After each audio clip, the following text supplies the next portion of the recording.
For those of you that don't know what I'm talking about, we had a very ugly incident here last week on the show. Hulk Hogan and Ms. T were here, and Hulk Hogan did a demonstration, and he hurt me real bad. I split my head open, and I was knocked unconscious, and so on. So just to show that I'm not a part of their promotional tool, and this was real, I want you to take a look at this clip. And keep in mind, this was real. Take a look at it, and remember, I had no idea what was about to happen. And I'll be right back. Now, the first thing you need to know about amateur wrestling or professional wrestling or submission holds, you just tell me, brother, when you want him to quit squealing, okay? All right. It's called a front chin lock. How about it, T? Keep him like that for a little while. Because he's all right. He's just sleeping. He's sleeping. Really, I was a sleeper hole. He'll be all right. He's waking up now. That was a serious right, a lot of people. See, it works. All right, brother. And now, we'll be right back after this word from you-know-who. We'll be right back. Okay, I had no idea when I got up and said we'll be right back. I had no idea where I was. I was in shock, and I know I'm doing this a little bit, maybe going too far. But can we get a close up of these stitches? Because I saw Bill Cosby today, and he thought it was a hoax. And if he thought, can we read that? Can you see that? Can you see those stitches? I'm sorry to do that to you. I'm sorry, but I just wanted to show you. And this is not the first incident between a professional wrestler and a television interviewer. Watch what happened to ABC's 2020 reporter John Stossel. Used to be tag team partner of Eddie Mansfield, a wrestler who's just told us how every match is fake. I asked Schultz questions that I assume all wrestlers have been asked dozens of times. What? Is this a good business? Yeah, it's a good business. I wouldn't be in it if it wasn't. Why is it a good business? Because only the tough survive. That's the reason you ain't in it. And this punk holding the camera reading he ain't in it. Reading these rednecks out here ain't in it because it's a tough business. That's terrific. What, is that all you got? I'll ask you the standard question. You know? Standard question. I think this is fake. You think it's fake? What's that? Is that fake? Huh? What the hell's wrong with you? That's open hand slap, huh? You think it's fake? You come like this? Huh? What do you mean? I think today's audience watches wrestling and they are in on the joke. That's not an insult. So what you're trying to say is people are just dying for this. I take it as an insult, too. I do, too. But they're dying to find out, hey, wrestling's fake. Then you're telling me that you're really hitting each other? No. The sound of the chair is real, okay? We are entertainment, but when a metal chair cracks your back, that's not fake. Somebody throws you from... It's a metal... Yes, you know what? There's never a bruise on any of you. Bologna, you got a minute? Look at this. No.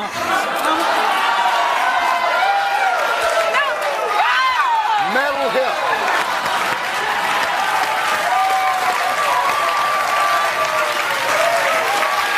Broken wrist. See that wrist? 7 years it's been broken. Owen Hart, dead. Why don't you go tell Mrs. Hart what a joke it is, huh? Oh, it's just a phrase, right? You want me to be truthful with you? Huh, champ? You know where, if I may say so, sir, the difference is... What? He's going to strike. Just don't show me your ass again.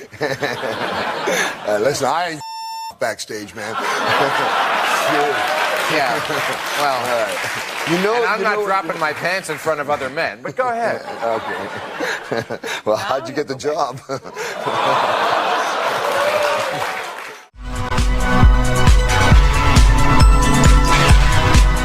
This is the Pro Wrestling Spotlight, presented by Hami Media and the Pro Wrasslin Reflection, where we discuss the very best of the best in pro wrestling history. And what's it gonna do when Hulkamania and the largest arms in the world run wild on you? The two soundest wrestlers in the World Wrestling Federation, maybe in the history of the World Wrestling Federation, are right here, right now. Mr. Perfect and the excellence of execution, the Hitman. WrestleMania weekend isn't complete without the Heartbreak Kid, and he is on his way. He put hard times on Dusty Rhodes and his family. They think they got the answers. I change the question. You will rest in peace. Get used to it. in Ric Flair, who you're looking at the man.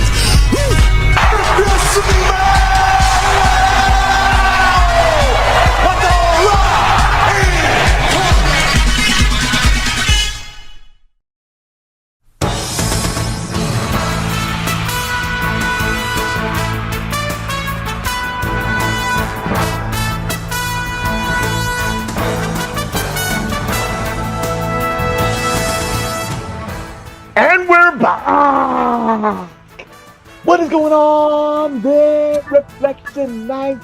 What is going on there to the Vetoites, the dispensary Haminites, and the solitary, probationary, solitary confinement PWCites? It's been a long time since I've said that because, again, we've been on you could say a summer break. We've been on a hiatus, but you know what? Executive producer extraordinaire, he went on a vacation. Partner in crime went on a vacation, but as transparent as it is, his girlfriend, laid down the facts for me because, again, it was not really a vacation for, lovemaking.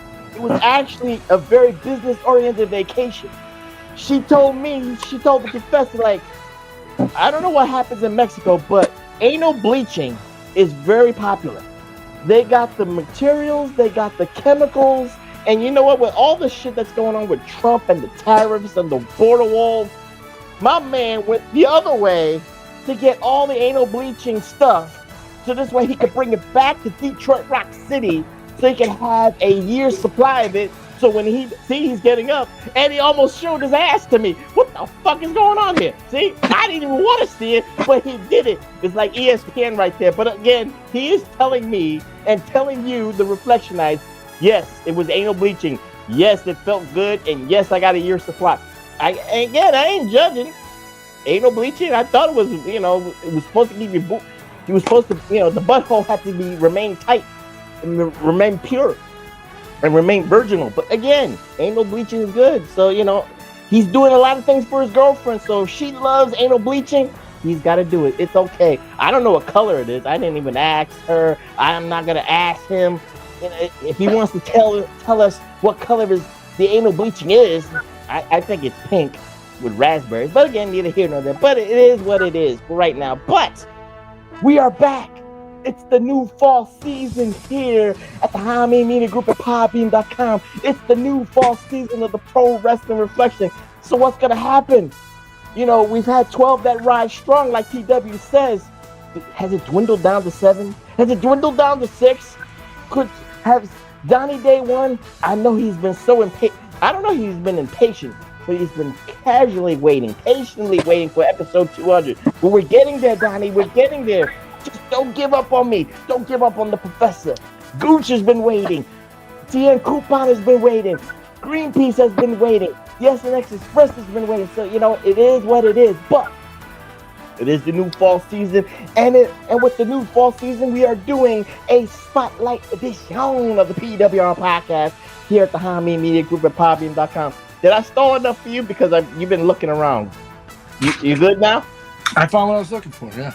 Thank God. I try to ramble on as best as I can, but this motherfucker been moving every which way. I try my best because he always says if I ramble long enough, he'll nice fucking fixing shit. What the fuck? But anyway, I'm putting shit back where it was after I moved it all.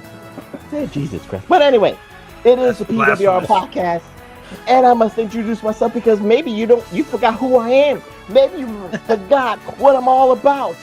I am the effervescent one, I'm the affluent one, I am the studious one, but it's been a while since I've said this, I am the glorious one, the only objective man in this IWC, YWC, PWC punditry, the only objective man in this Twitterverse, the only objective man in this social media conundrum. Again, it is what it is. The tribalism is out there, but it's not tribalism in here, it's about family. It is me, the Professor Chabelle Cruz, and I'm not here alone. No. I'm here, my brother, from another mother, the conservative liberal, the liberal conservative, the solo idiot of the universe, and Mr. Wonderful Dr. Freakenstein and all that stuff, Anal Bleach Ready, and the Detroit Rock City Universal Heavyweight Champion of the World, the tell me, Wanda, how you doing, my friend, and tell the Reflectionites how much you've missed them. I am doing very well, and I have already booked next year's vacation, but I did it 2 weeks sooner. It is going to be the almost last week of August 2026, or as you would call it in Ferndale or Saugatuck, Michigan, 2026. Also San Francisco when you go there for the NBA. It's going to be in Punta Cana, where Big Ray just got back from, and it's going to be in a different resort than he was at. $777 and change US for 6 nights all inclusive, which is for 2 of us also $600 cheaper than 5 nights in Mexico. So Punta Cana, we're coming for you. You got a good deal. You got it. But listen, you can see it looks like I got titties. I don't have titties. I got a bird chest. It's just these shirts. You know what I've done 3 times in 2 days? What have you done? You know the old joke our whole lives, you and I, we're fast food kids, right? We didn't get fast food every day like kids now. When you and I were kids, you got fast food once a month. You were happy, right? Mm-hmm. But everybody made fun of Big Shirley or Big Bertha. Take your pick. That way you get a mental image, Big Shirley or Big Bertha. They would get the Big Mac combo with a Diet Coke, and everybody made fun of them. Like, oh yeah, the Diet Coke's going to help you. However, now that we're seasoned adults, we also know the Big Mac, the fries, yeah, they're not great for you, but the pop is even worse for you. So look what I bought today. I went into Walmart. Cherry Coke Zero. I have Pepsi Zero and Coke Zero in my house. Also, yesterday I had Wendy's. I got Coke Cream Soda Zero. And before that, Taco Bell. First time since coming back from Mexico. And I got Mountain Dew Zero there. And I'm to the point now where I can drink these pops and they taste good to me. They used to taste horrible to me. But now... They used to taste bland and like dry or something. It tasted like something was missing from Coke or Pepsi or Mountain Dew. Right? But here's the secret. Because you and me are all about giving back to the 8 people that listen to us. I stopped drinking pop cold turkey June of 2023. And I didn't drink a Coke Zero until about August or September. So by not drinking regular Coke for 2 to 3 months, when I drank a Coke Zero, it almost tricked myself in thinking I was drinking a regular Coke. Because if you drink a regular Coke and you drink a Coke Zero right after it, you can tell they're not the same, right? Whereas, and then Mountain Dew Zero tastes pretty close to Mountain Dew. Also still bad for you because of the caffeine. But, hey, I'm only quitting one thing at a time like Morgan Wallen. But I'm very happy about that. But my point is, I gained 10 pounds on that trip. And I lost 5 of them back so far. I actually lost 8 of them and then gained 2 of them back. So, but you're attributing the Coke Zero to losing the 5 pounds. No, I'm contributing the fact that, like, when I first quit drinking pop in June of 23, I went from 255 to 213 in less than 8 months. And I think the majority of it was, I was doing the Weight Watchers points and I went over sometimes, but I did cheat days on weekends. And I also do intermittent fasting. Alex Shelley taught me that. Not as Alex Shelley, but as Patrick Martin, because he messaged me on our friend Facebook. But anyway, he told me about that. And I still do that now. I only eat at 2 p.m. till 10 p.m. Today I didn't eat till 2:30 and I ate a lot of candy. But he told me it really doesn't matter what you eat if you fast, especially if you do a 6-hour fast. I do 8-hour, which means I eat for 8 hours. And anyway, I haven't had a regular soda since Mexico, so a week and a half. So I feel better not drinking pop than I do drinking it. I also think I'm sleeping better. So I think the caffeine, the sugar, I think that stuff is part of the reason why I struggle sleeping. But anyway, I got stuff for Ray. Show Ray. That's why they call it a sugar rush. Yeah. Yeah, for some reason, my iPad, I haven't plugged it in or used it since before Mexico. It's sending me every message that I didn't get while I was in Mexico right now. They're all coming through. Are you ready? I'm ready. Well, it's the new fall season, and I guess for Ray, the executive producer extraordinaire. I'm not going to open it, though. I'm going to spare you the opening. Thanks, God. Go ahead. This is pretty badass. Yeah, Cody Rhodes. So that shirt, I bought that shirt. And I think he lost. Didn't he lose the year they made that shirt? Yeah, that was the first time he fought Roman. And that Ghost, if you look down in there, there's another head for Ghost. You can put a different head on him. But that's pretty awesome. It's a play off of Hulk Hogan's WrestleMania shirt, I believe, for Slaughter, WrestleMania 7. And then you can't see him here, and I'm not going to move him. These are the ones I'm usually messing with when you're complaining about me messing with him. But I got a slew of them. I got 1, 2, 3, 4, 5, 10, 15, 19 of them. But I add 2 more to the collection. And as I look here, there is 1, 2, 3, 4, 5, 6, 7, 8, 9. I don't know if he ever did. There's at least 9 former Intercontinental Champions they are WWE superstars, but they are made to look like the old AWA Remco figures from the 80s. And so, seeing as that the Intercontinental title is my favorite championship of all time, I thought, as much as I'm not really a big fan of this guy in the locker room, but he is on the list of the greatest to ever wear the IC title. The Honky Tonk Man?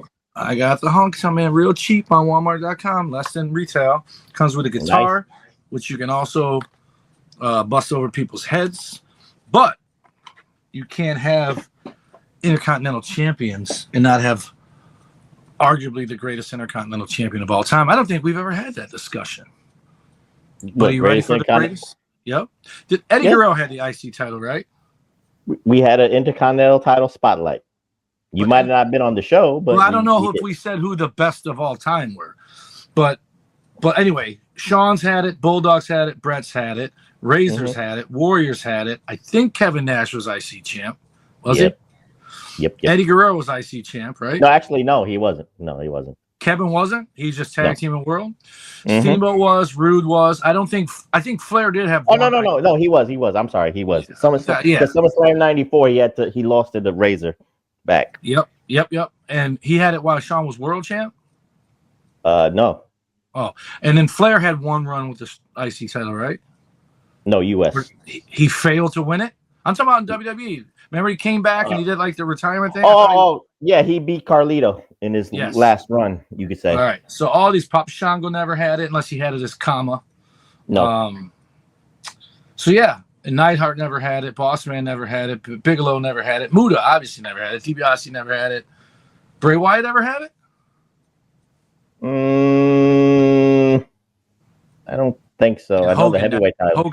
Hogan never had it. But this guy here, arguably the greatest Intercontinental Champion of all time, and I would have been bummed out if I didn't have him in my collection. But I do now. And I look at the back of this package and I realize I got to get somebody else because he also was IC champion, Mr. Roddy Piper. I don't have him, but they make him. Here he is, the greatest Intercontinental Champion of all time. Mr. Perfect. Mr. Perfect. Yep. So I add him in my collection. And next week I should have Brandy Rhodes and Cody Rhodes with that big helmet thing kissing at the WrestleMania stage should be coming in. But that's it. That's all for the new stuff. You see, Reflectionites, I ramble so he can look around and make sure everything's prepared. And now he's rambling on with all this shit. And this is not even our topic. But anyway, this is what it is. We got to get the flow back. We got to get the mojo back because I've lost it. TW has lost it. I don't know about executive producer extraordinaire Big Ray. You know, he's getting his feet wet with doing his Raw reviews and Next Level podcast and all that stuff. So, again, yeah, we're riding on the training wheels, Reflectionites, but we'll get our groove back. But I had to pick an easy not an easy subject. It's a very dynamic subject, in my opinion, Reflectionites.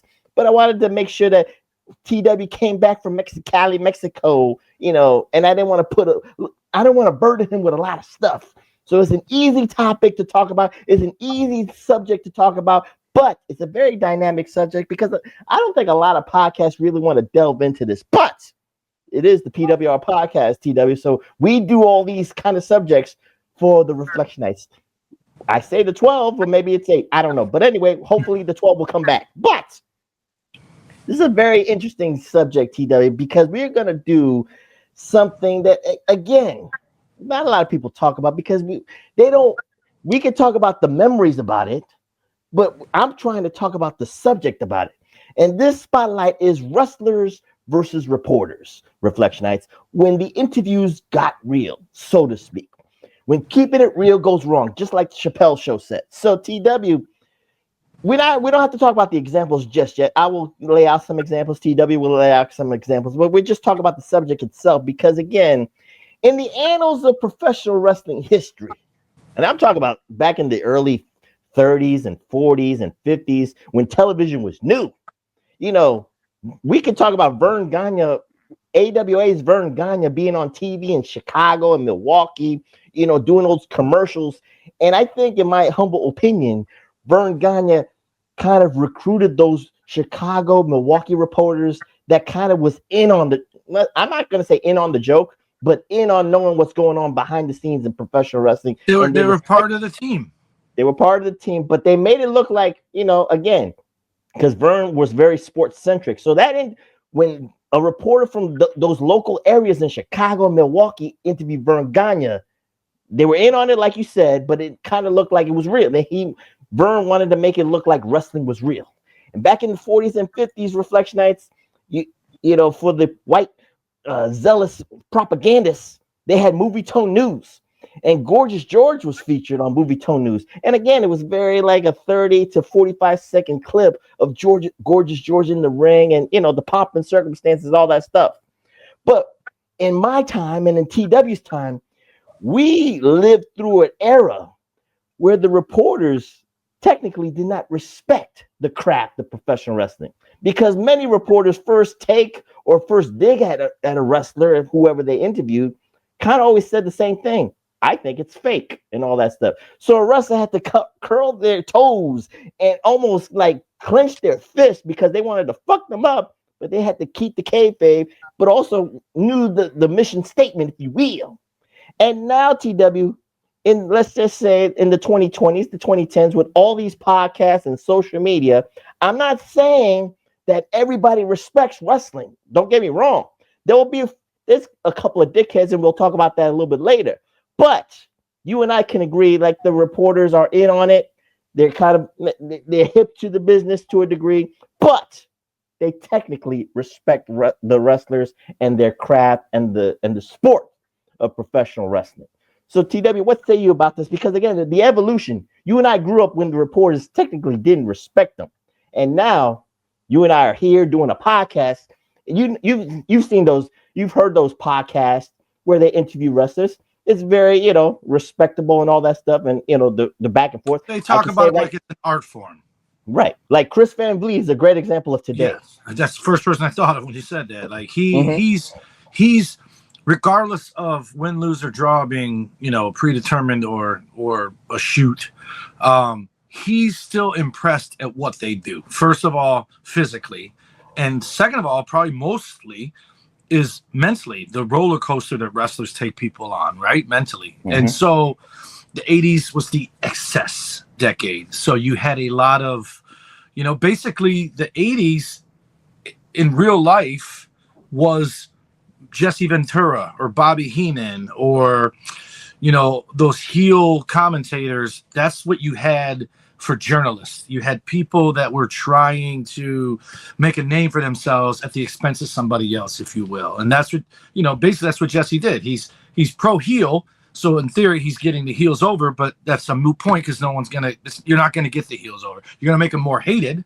but you're also getting yourself over because now you're the story instead of the actual match in the ring, which again, it worked. It was part of the dynamic, right? Like when you watch,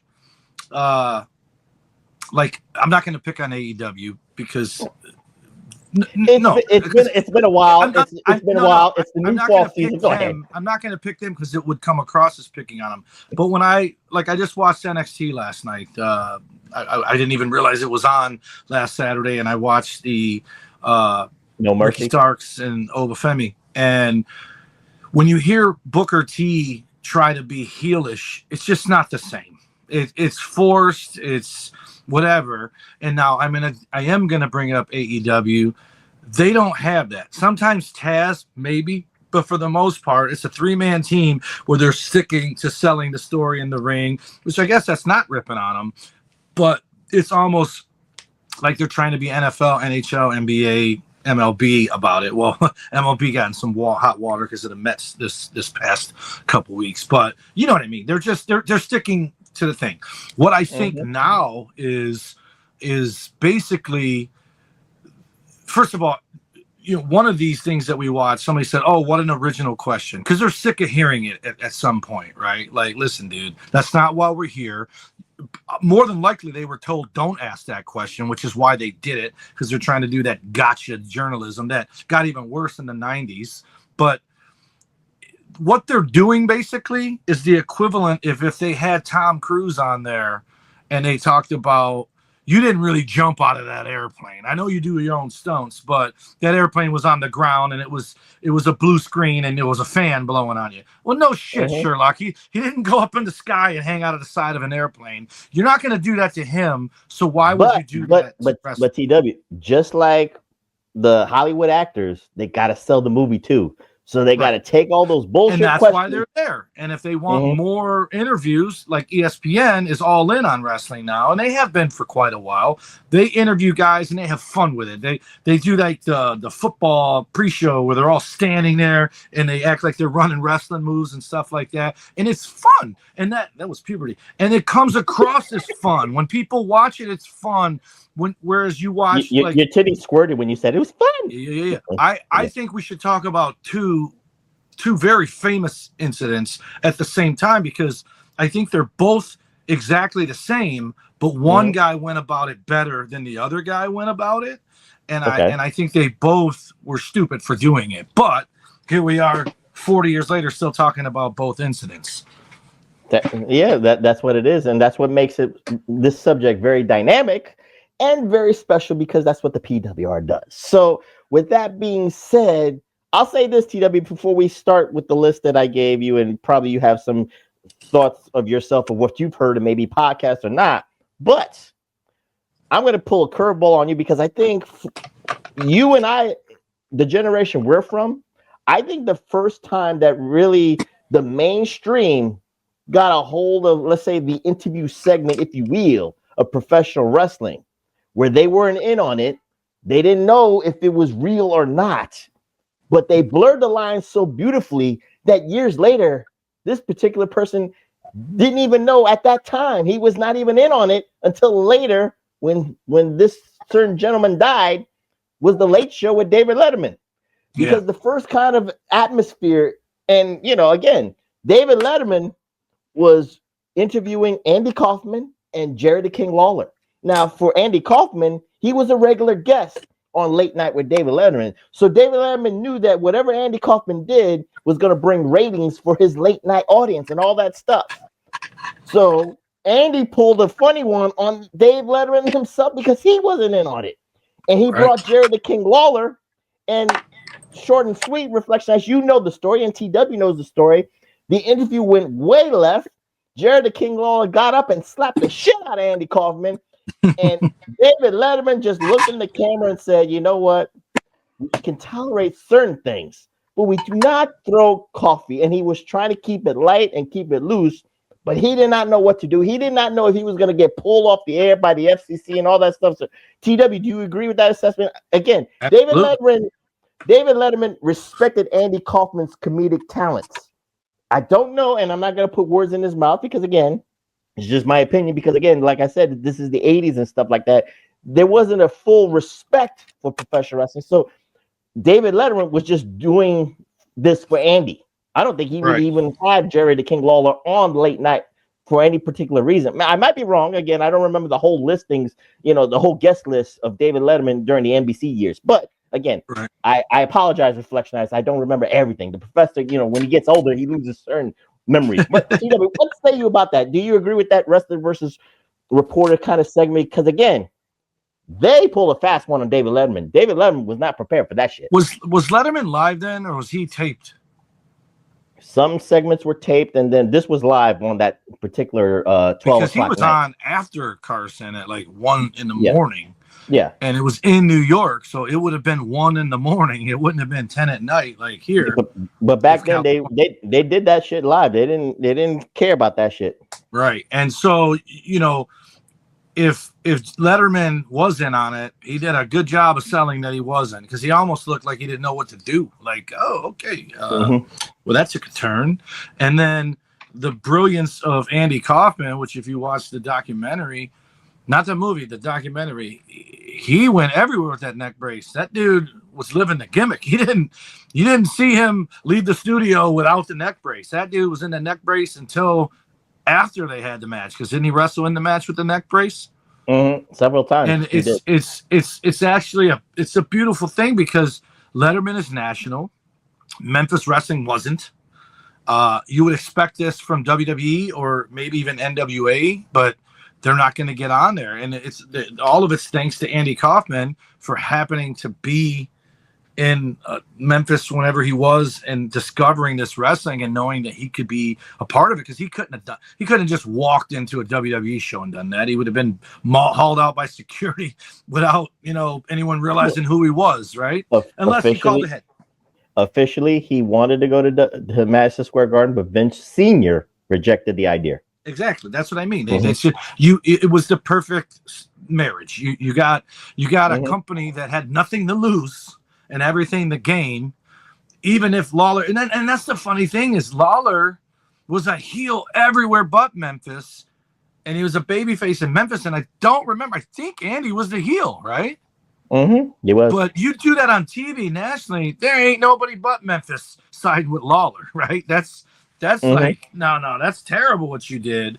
But Andy still wrestled heel. He still did all the stuff with the girls and all that, the intergender stuff. It was awesome. And it's sad that it hasn't happened since, for someone like, I mean, now, because everyone's in on it, you probably couldn't do that again. But at the same time, what you could do, imagine this, I'm doing a what if. So, I don't think Edge is done with AEW. At the very least, he has injury time being added on. But you have all these people talking Edge is going to be Cena's last match in December, right? Problem is, Edge's contract, even if it is up right now, that's 2 months, maybe 2.5 months. He missed more than that with the broken ankle. So if he's putting time on for the ankle, and if there's even a chance Edge is going to show up and do that, unless Tony lets him, which I doubt.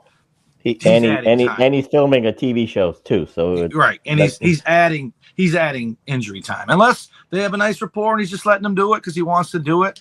But imagine he is free and clear. Imagine the WWE doesn't say nothing about it. Cena could literally go on Good Morning America or Good Morning ESPN, whatever their Good Morning show is, right? Cena could be out there. He could be talking to people, and Edge could spear him out of nowhere to set up that last match. And it would be the closest thing you could get to someone thinking, what the fuck? That's an AEW guy just tore down a WWE guy? Or maybe even Wardlow, which why would he wrestle Cena? But somebody like that. I get you. Perfect example is Ricky Starks. I didn't even know that dude wasn't with AEW anymore when he walked out on NXT. But say it's somebody bigger stature, Kenny Omega. Not that I don't think anybody in an ESPN studio would know who he is, and that's not a knock on him. It just means it's got to be somebody that is your bias. Everyone knows. Everybody is hip to the game, and everybody has Google. You know this. But anyway, neither here nor there. Shaq's on the video game for WWE. He might have wrestled for AEW or did something, but he's on the WWE video game. Trust me, WWE's the one where everyone knows your name. They're the cheers of wrestling. I'm just saying, Google is your friend. But anyway, now let's get into the crust of it, because again, there's two particular segments where this is really wrestlers versus reporters. This is the dynamic of the reporters not even respecting wrestling to a degree. Because again, 1984, 1985, Vince McMahon Jr. was on the scene and trying to globalize. Yeah, yes, that's me. Yes, I am. It's you as Channing Tatum. Is what that is. Whatever. But anyway, neither here nor there. But again, my train of thought. See, he trying to fuck me up here.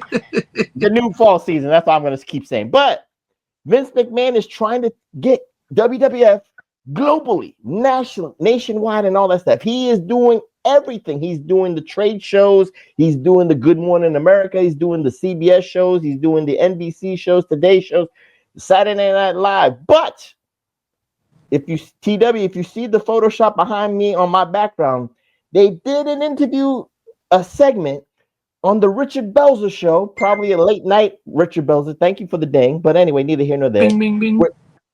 They're trying to promote WrestleMania and all that stuff, and Richard Belzer was coming off like a dick. We cannot deny this, Reflectionites. Richard Belzer was trying to be a snarky, maybe like TW said earlier, a Jesse the Body Ventura type of heel, disrespecting Hulk Hogan, disrespecting Mr. T and all that stuff. I don't know how it came to about that Richard Belzer wanted to be put in a sleeper hold or rear or chin lock or whatever, TW, but Hulk Hogan, 6'8", 300 pounds, and at that time with 24-inch pythons, puts the sleeper hold on Richard Belzer. Now, front face lock. Front face lock. But again, he put him to sleep. Knocked him right out. He knocked him out. Hogan lets go of him. He falls on the back of his head, cracks his head open, and as you see with my background, Richard Belzer's head is bleeding from the back and all that stuff. And again, long story short, TW, Richard Belzer sues WWF, sues Hulk Hogan, sues Mr. T, and then again, they settle out of court and all that stuff. But again, TW, what say you? Because again, this is the essence of Wrestlers versus Reporters. This is the essence of Richard Belzer not respecting the WWF. Well, I'm not saying not respecting WWF, probably not respecting professional wrestling itself and what these guys are trying to do. What say you about this particular That's exactly what he's doing, because back then wrestling was like lowbrow. It was trailer trash. It was, I don't know what they called the black people that liked wrestling, but it was low rent, if you will. And especially you got Belzer, who went on to be a huge star on Law and Order, but you know, he was a shock jock, if you will. He was a Morton Downey. He was a Jerry Springer. He was a Maury Povich before Maury Povich became the paternity doctor. Because what's the other one? Jenny Jones. He was that kind of stuff. And this is the one I said we need to talk about two at the same time. So you have this one with Hogan and Mr. T, and then you have the other one with Dr. D, David Schultz, where he smacks Stossel. Stossel, I feel bad for. Belzer, I feel bad for. Because I think, you know what it is? If we could put it into modern terms, I think both of them felt like they were safe and they could say what they were saying because they thought it was going to be a civilized situation, right? But unfortunately, let me just say this. Keep your train of thought, because we're going to put this both together, because John Stossel, that situation is a little bit different, Reflections, because again, he was doing guerrilla journalism. But according to Dr. D, so I'm not gonna say Dr. D's a liar, but if you go with those kayfabe commentaries, Dr. D was instructed by Vince McMahon, if he's, whatever this report he's doing, if anything sounds disrespectful to professional wrestling itself, you have my permission to make sure that he never asks that kind of question again. Right. So how did Dr. D, David Schultz, interpret that, Reflectionites? He slapped the shit out of him once he asked that painful... Multiple times. Once he said that painful statement, well, I think it is fake. And he slapped the I think he slapped him like 3 times. Is this fake? Is this Knocked fake? the shit out of him, dude. Like, off his feet, hit the ground. Not like pushed him over. Uppercut slap, Ring King style.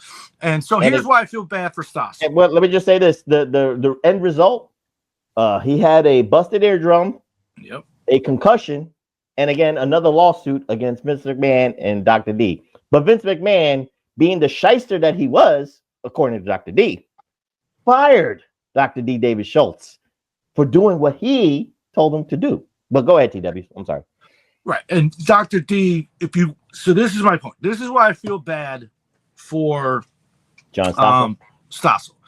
I think Stossel was the opposite of shock jock. I think he thought he was this investigative journalist. He was on 2020. He was going to get to the bottom of it. I don't know how many people were asking to get to the bottom of pro wrestling, but he asked very nicely. He wasn't shitty about it. He was like, what do you say to the people that says this is not real? It's not on the up and up, whatever. Well, to be fair.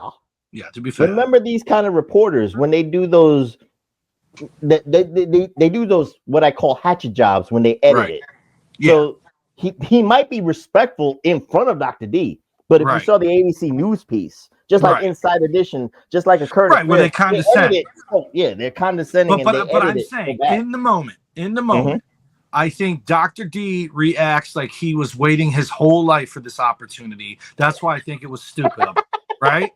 Because he legit looks mad, but he also looks like, here we go, right? And I mean, dude, he knocked the shit out of him. And when Stasso gets up, he looks scared, and he's like, what did I do? And he's like, bam, hits him again. And then a third time and knocks him on the floor. And you're just like, this dude's like, what did I do? So to be fair, yeah, I have this belief that I have, right? When you ask somebody a question and it's your first time asking them and they snap on you and you just look at them like, what the fuck, right? They snap on you because unknown to you, you're the 30th person to ask them that question today. And I don't mean they hit you. I just mean you just say, hey, man, how'd it go with the DMV, right? Right? So I'm using just something as simple as that, right? You knew they were going to get their license today, and they didn't get it. So now everyone's asked them all day, how'd it go with your license? And they're sick of telling everybody they didn't get it. So when you ask, they lose their shit on you, right? And you just look at them like, dude, what's your problem? And then they say to you, you're the fucking 30th person to ask me that. That's not fair. Because A, I didn't know 29 other people asked you. And B, had I known that, I wouldn't have asked you. I would have been more consoling, right? So you snapping on me is not warranted. However, if I ask you 100 times the same question and you snap at me, I deserve it. So Stasso asking him, is wrestling fake? He doesn't understand how many times he's been asked that question, and he gets madder with each one, right? This is Stasso's first time asking him. Well, if he's such an investigative journalist, he should know that people don't like getting asked that question. Well, he knows now, like you said, he's never going to ask that question again. He might talk shit about it from afar, but what I was about to say was he got treated like some of the internet keyboard warriors would get treated if they said some of the shit in person that they say hiding behind a computer, right? He just said it in person. But again, I didn't think it was disrespectful that how he asked. He just didn't know that it was disrespectful to ask. And there was a lot of stress in keeping it kayfabe, right? And like I said, we talk about Duggan and Iron Sheik getting caught with weed and cocaine driving to a show that they're supposed to wrestle each other on. That was bad press, right? But these guys, they legit, heels travel with heels, babies travel with babies. They did not interact with each other, maybe not even in their hometown. Some of these guys worked themselves into a shoot where Flair hated Piper for real and Piper hated Flair for real, where they really didn't. But once their angle was over, they're fine. They'll go eat together. But as long as they're working an angle or a program, they're never going to be seen together other than in that ring or a backstage. They're not supposed to be seen together. So right. Like you said, so you got all these guys that are doing that, busting their ass, keep kayfabe, right? And, you know, you got babies that turn heel and heels that turn baby. So some friendships. But TW, I understand where you're going with that. But considering the optics of Belzer and Stossel, right? This is why I'm talking about them both. This is why I'm talking about them both. But you're feeling more sympathetic with Stossel, but he is still in the same I also am sympathetic for Belzer, too. Oh, okay. I'm just saying. Because that's what I'm telling you. He reacted like, I'm going to fucking kill you, and he made no bones about it. Everyone there knew he wanted to. Then you go over to the Hogan one. I haven't seen this thing from start to finish. I only seen right before Belzer gets put in the front face lock. There clearly was something that happened before this either started filming that not only pissed Hogan off, but it also pissed Mr. T off. Because you can tell Mr. T is just as angry. And the difference between Hogan did it right versus what Schultz did. Schultz did it where there's just no defending it, right? Hogan did it like, oh, I didn't know. What's bullshit? He knew, because did you see any amount of remorse or concern for that dude? He was probably even worse after he dropped him when he said, hey, buddy, get up. What's your problem? And grabbed him by the fucking collar and picked him up because he didn't give a fuck that he hurt him. He was upset. He felt justified in doing it. And the reason I feel bad for Belzer is no matter what he said, he was doing it. He was living the gimmick, and those guys should respect it. He was actually doing the gimmick, whereas Stasso was trying to be a reporter, right? Okay. So if you're going to be a wrestler and you're going to live the gimmick, then you got to game respects game, right? You have to know what he's trying to do because that's what he does. And then he voluntarily, willingly goes like this and gets put in the front face lock because he trusted him and he did not expect what happened to happen. And then Hogan, he knocked him out in seconds. Mm-hmm. And you see when he first clamps it, he puts his arms out like, dude, what are you doing? And then he just goes limp and falls. And the fall is what makes it legit. Like if he would have just did this and this, I would have thought it was a work, right? Look at the blood. You see the blood right there. And then a week later, he shows the stitches, and I didn't see him, but I could see the area that looked affected. But I felt bad because he trusted. That's the number one rule in wrestling. You got to trust your opponent, right? And granted, at the moment, Hogan wasn't thinking about rules in wrestling and all that. But you could tell Hogan did it on purpose, but tried acting like he didn't know what he did. And he stuck to that story for the rest of his life. I didn't know I squeezed it that tight, right? Mm-hmm. Bullshit. It's immediate. And he literally just goes, and that's all it takes. He literally knocked him out in seconds. And so I feel bad for both of them, but you have one doing it the way, if you're going to do it, you should do it and make it look like, oh shit, my bad. But that's not how he didn't respond like that. He should have. So he did it all, if you're going to do something like that, he did it the right way, but then ruins it when he picks him up by his collar. And Mr. T is just like, yeah, fucking do that again. And you could tell, and a word I use a lot in real life, but a word that I learned from wrestling is receipt. Mr. T and Hogan felt like they were giving that dude a receipt. And it's like, I'm glad he's dead now, but I'm glad Belzer didn't have long-term lasting, side effects from that. Because, dude, I'm pretty sure that was like the high school lunch hard-ass ceramic floor that he landed on, and he was bleeding immediately. Like the second he hit the ground, you've seen the splatter. And that means he probably got a concussion. He said he didn't know where he was when he jumped up and goes, let's go to commercial. And he's like, he at least had the wherewithal to do that.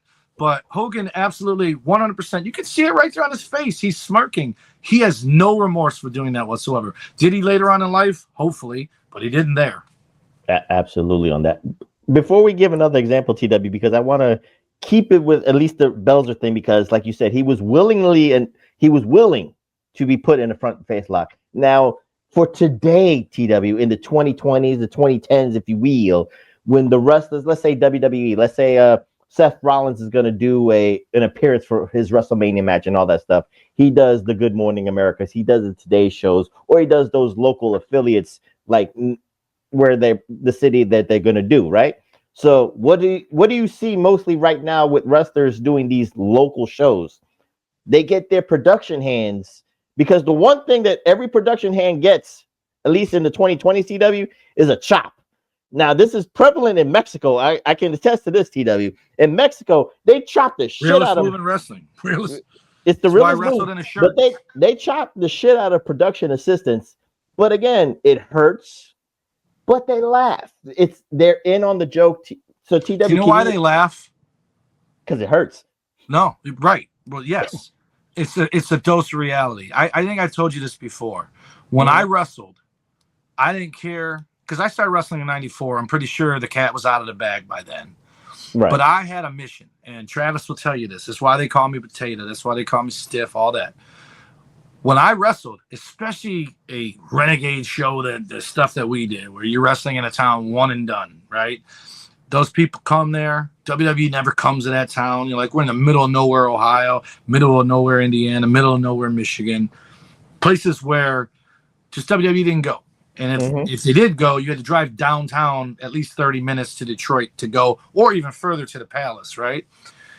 I had one goal, two goals. And I told the guy I wrestled every time, I said two things. One, actually, I didn't tell him the second thing. I told him the first thing, but the second thing was my own private Idaho. First thing was, you and me are going to steal the show. People are going to leave here tonight talking about you and me. That's who they're going to. And I'm proud to say, more often than not, I succeeded, right? And if I didn't, that's even better, because that means there was multiple things that people talked about, and that makes them come back, right? And I used to have, I had 40-something people come watch me my first match in Ontario that was local, and then people would come 5, 10. There was always some of my friends coming to wrestling shows locally, and I would have 10, 15 people show up, and they would always tell me at intermission, they'd be in the bathroom, and everybody was talking about that Tommy Wonder guy or that Calavera guy or Los Rudos, whatever the case may be. Because the other thing that I had, when you left there, Professor, you were second guessing whether it was real or not, because I beat the shit out of the people I wrestled, but I also took it back. I didn't punch them with knuckles and stuff like that, but I chopped them, I stomped them, I choked them, everything I did. It's the old Eric Bischoff line.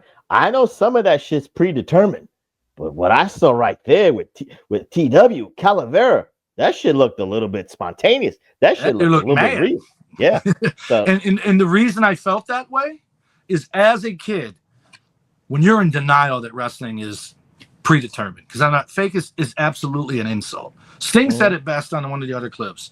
You can talk about wins and losses all you want. When you see me get hit with a steel chair, I'm getting hit with a steel chair. It's not getting hit with a steel chair. I'm getting hit with it. And it's kind of like a chop. It stings. But if you get hit by the arc of the seat, that hurts. They all hurt, especially if you get hit in the head with it. But anyways, when I went to a wrestling show, and to this day, I still like sitting further back, like say a hockey or a Pistons game. I want to be about halfway up that lower level to where my eyesight is even with their eyesight when they're standing in the ring, if that makes sense. Because I found when I was a kid, the closer I sat, the faker it looked. You know what I mean? Like, I saw the people not kicking and the people not punching the other guy, at least not full on. But sometimes I saw them just completely miss altogether, and it looks better when you're further back. Right. I was absolutely hell-bent of never, ever having someone going, he didn't hit him at all. No, they left going, he killed that motherfucker. And I did. But again, people killed me too. And my favorite indie wrestler of all time, one day we'll have to try to get him on the show, Mr. Main Event. His name is Doug Show. He's Elvis Elliott's brother, Doug Show. And Dan Show is Elvis Elliott. He wrestled WWE for a minute. His name was Helvis, and he teamed with Sin Bodhi. But he had a cup of coffee in WWE. But anyway, those two, when I met them in Lima, Ohio, Travis knows them, they used to come watch us wrestle in Toledo. And I found out much later, after they became my friends and everything, they told me, dude, we used to come watch Los Rudos matches all the time. You're the reason we got into wrestling, blah, blah, blah, blah, to try to be a wrestler. They probably liked wrestling before they saw me wrestle. And I was like, I had no idea. And when I just got inducted into that Hall of Fame earlier this year, Doug told me something. I get a little emotional. And he told me, I tell him every time I see him, you're my absolutely favorite indie wrestler of all time. And I'm not kidding. He is. And it's not even close. I love everyone else, but that dude I love to watch. I love wrestling with him too, but I love to watch him. Dude, he's just such a good dude, right? Anyway, he told me, he's like, man, I'll never forget it. He's like, you're the first person I ever saw do it. He goes, you would go for a pin, and the referee would say 2, and then you would argue with the referee and go, 2, that was 3. He goes, but you would scoot forward, and your leg would be across the throat of the guy that you were just pinning, and you would be choking him but distracting the referee. Professor, I forgot I even did that. I did that because I think Dusty Wolf or someone like that did that to a babyface and was arguing with the ref, and I was like, that's pretty good, and I stole it. And I used it all the time. But dude, if you would have asked me all the stuff I did in wrestling, I wouldn't even remember it. So when he told me that, it was such an awesome memory, but awesome that he told me why I was his favorite wrestler was because I did stuff like that all the time, which is obviously very Roddy Piper, or maybe even Mr. Perfect did stuff like that. But that's, I started getting on this tangent or whatever. Oh, the real thing, right? So, so you got guys trying to be kayfabe, because obviously before me, they didn't tell people it was predetermined. So you're trying your hardest to do all this stuff. And if Dr. D's telling the truth, Vince says, don't let him get away with it. And he did what he was told, right? Plus, it's stressful. And that's why I think Dr. D, I don't know that he was paycheck to paycheck, because we watch another clip later on where he talks about he had money, but he's not Hulk Hogan. Hulk Hogan, you can tell by the look on his face, had no fear of repercussion or consequence. Dr. D probably thought he was safe because Vince told him that.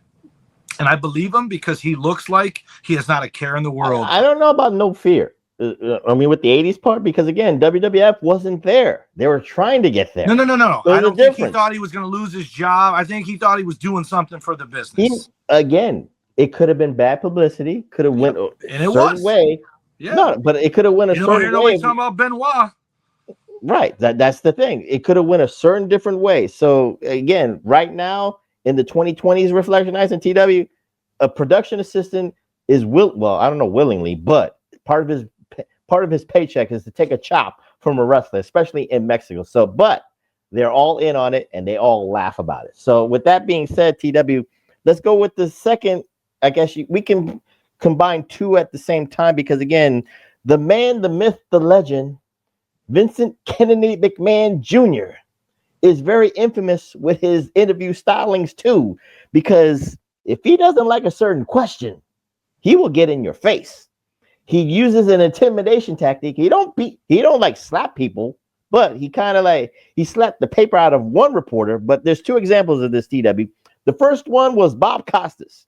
Now, the funny thing about Bob Costas is he respected Vince McMahon. He respected WWF. He was a ring announcer for the brawl, the settle the score, and all that stuff with Roddy Piper and Hulk Hogan and during the Rock and Wrestling stuff. So he was a part of that shit too. So there was an era of respect and a great rapport, it's real Reflectionites, between Bob Costas and WWF. But Bob Costas, to his credit, whether TW wants to agree with this or not, he was a certified journalist. So he must ask those tough questions. Journalists. Well, journalist, sports journalist, whatever. But he must ask the tough questions. And especially at that time, the XFL, he did not like that. And he was very honest with Vince McMahon in that shit. He told it to his face. He thought it was garbage football, outlaw mud show football, like TW would say. XFL was AEW before AEW was a thing. But anyway, neither here nor there. So Vince McMahon, that's an insult to AEW. Well, again, that's what TW said, not me. But Vince McMahon does not want to be insulted in his face. That's his baby. No matter what, whatever money he puts, even projects that suck, you and I know that sucks. Vince McMahon will never admit it sucks until it's done. And XFL wasn't technically done, but neither here nor there. But there was a face-to-face on the HBO nighttime talk show. The second one happened on. No, it was the Bob Costa show. The real sports one I'm going to talk about in a second because like you did, put two together. He had an interview on Real Sports with Armin Kantayan. And the subject about that one, Reflectionites, was Armin was, I don't know, I don't want to call it guerrilla journalism, TW, but Armin kind of said, do you feel guilty, Vince, that all these wrestlers are dying at a young age? And Vince got kind of surprised about that. It's like, what do I have to do with wrestlers that are dying that are not under like the WWF banner? They're not under contract. I agree with him. The only one that Vince McMahon should feel some type of way is Owen Hart because he died on his watch. Yeah, and that was an accident. It wasn't fucking test. But a death is a death. I'm just saying. Yeah. But anyway, but Armin confronted him on that. Like, you have no morals, no decency, no empathy towards wrestlers who put their bodies on the line for you over these years that you made money off of. And probably he was kind of alluding to the fact like there's no pension, there's no retirement funds. It's like you just used them and abused them and now they're dead. And then Vince McMahon really got pissed, slapped the paper out of Armin's hand and all that stuff. So Vince McMahon is very infamous and very confrontational with his interviews. What say you about Vincent Kennedy McMahon Jr., TW? This one, I'm 100% on Vince's side. The Bob Costas one, even though Bob was being smug and whatever, he was being honest. I think Vince was taking his frustrations out on Bob Costas. Like, he knew it was failing. He probably lost a shit ton of money. He had egg on his face from the XFL. The very first play ever in the history of XFL fucking ended a dude's athletic life. He's probably somewhere bagging groceries, one arm right now. But he just took it out on Bob. And so for me, Bob, as dickish as he was about it, you knew that's what he was going to do when you got there, because That's what it was. And he was part of the family. Like, he probably didn't expect Vince to get that personally offended, right? And he was offended by a question. Can you guarantee me there'll be a second year of XFL football? That's it. That's what he asked him, and he lost it over that. That's when you know there's more going on than that question. The flip side of Armand, here's the problem I have with that. So, perfect example is superstar Billy Graham. This guy suing Vince McMahon for the cancer he got from the steroids that he was supposedly told to take by Vince. Have you ever heard the story? You mean the Donahue stuff? No. Billy Graham suing WWE because of the cancer he got from the steroids. He's blaming them. Oh, okay. Yeah, and so when it ended up going to court, do you know how long Billy Graham was actually in the WWE? He was there for his title reign, maybe a month before and a month after. That's it. And then before that was years before that, and he was already jacked, and he was only there for a couple months. So it's kind of like, do you know how much screen time Boba Fett has in all 3 Star Wars movies? Very limited. Like 1 minute and 50 seconds. Yet he's the GOAT. He's everybody's favorite, if not Vader, right? The dude has 15-second scenes 10 times. He's not even in the first one, and he dies in the second one early on. So most of that is in Empire. The third one. I meant the second. First one. Yeah, I know. Go ahead. Yeah. But Billy Graham he didn't even have a full year in the WWE. And he was jacked before, during, and after it, and he lost. But right after that, he ended up in WWE. Remember, he was on Hogan's team, and then Morocco replaced him. Vince still took him back and made him, this comeback story, right? And the other thing I would defend Vince for is Vince, if someone calls him right now and says, hey, Jeff Hardy relapsed. So wait, just to be clear, I know you can go on your harangue, but you're defending him against Armin Katayan. Yes. But Bob is right. That's what Bob's right. Absolutely right. And all Bob did was ask him a question. Will there be a second season? And guess what? There wasn't. Okay. So, but Armin Katayan is putting all these deaths on Vince, and I've watched it happen so much, even way after that. Anybody that dies, immediately they pin it on WWE, to the point where people are like, they literally, to defend the WWE, they're like, listen, dude, you just listed 27 guys that never set foot in a WWE ring, but you're blaming the WWE for it, right? I'm talking indie guys. We just had one local guy just died recently. I think it was suicide. So if this was 5 years ago, it would be on the news, and they'd be blaming Vince McMahon. It's disingenuous to blame every wrestling death on the WWE, right? But Vince McMahon, conversely, for this guy to say you don't care about people or have empathy, this guy showed up to funerals of people that hated his guts and still went there and paid respects to them, right? I don't think Owen hated his guts, but he went there knowing that people didn't want him there. But he's like, no, I'm paying my respects to Owen. He brings CM Punk came back because Vince was gone. There was probably going to be a time. If Vince was still there and everything was the same way it was, CM Punk would have came back just like the Warrior, just like Hogan, just like everybody else. That guy he's open arms lets people come back, right? Yes, I get it, because there's money to be made. But you watch that backstage segment on the Warrior and tell me that's not genuine. Him and the Warrior hugging. And even between the Warrior, you could see the weight lifted off of both of them. And then he gives them that book, The Little Engine That Could. That's personal shit that we can't even relate to, right? He was just saying the Warrior was always go, go, go, go. You're going to get there. But to say he doesn't care, when that dude, if you called, and hopefully it doesn't happen, Jeff Hardy is in relapse, they would pay for his therapy even when he's not there. They pay for people that never even wrestled for WWE, that wrestle for WCW. They pay for their rehab.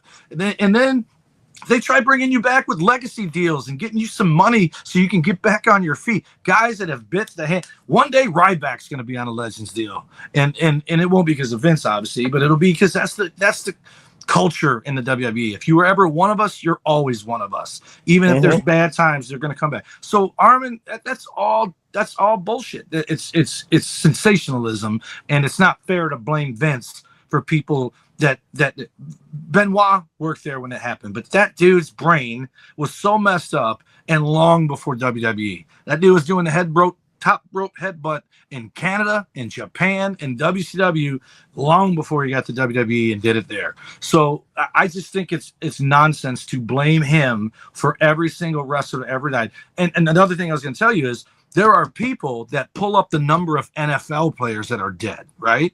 It's almost as staggering as the WWE. The only difference is so many of them had a cup of coffee in the NFL and just didn't pan out.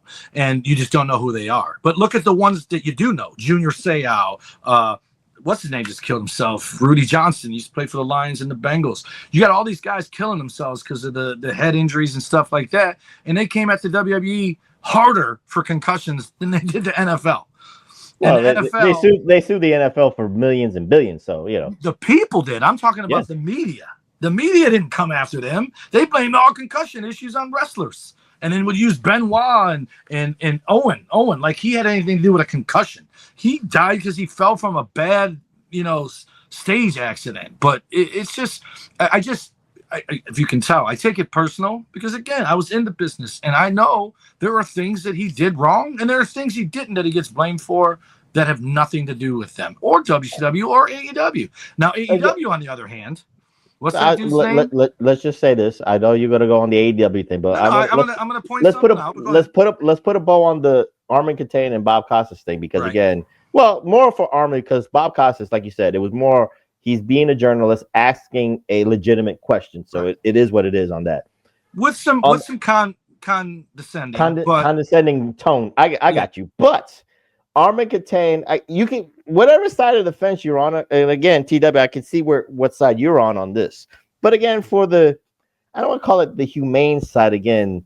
I'm not saying that people expect Vince McMahon to pay every wrestler that even worked for him for a cup of coffee, the funeral bill and shit like that. He is not responsible for that.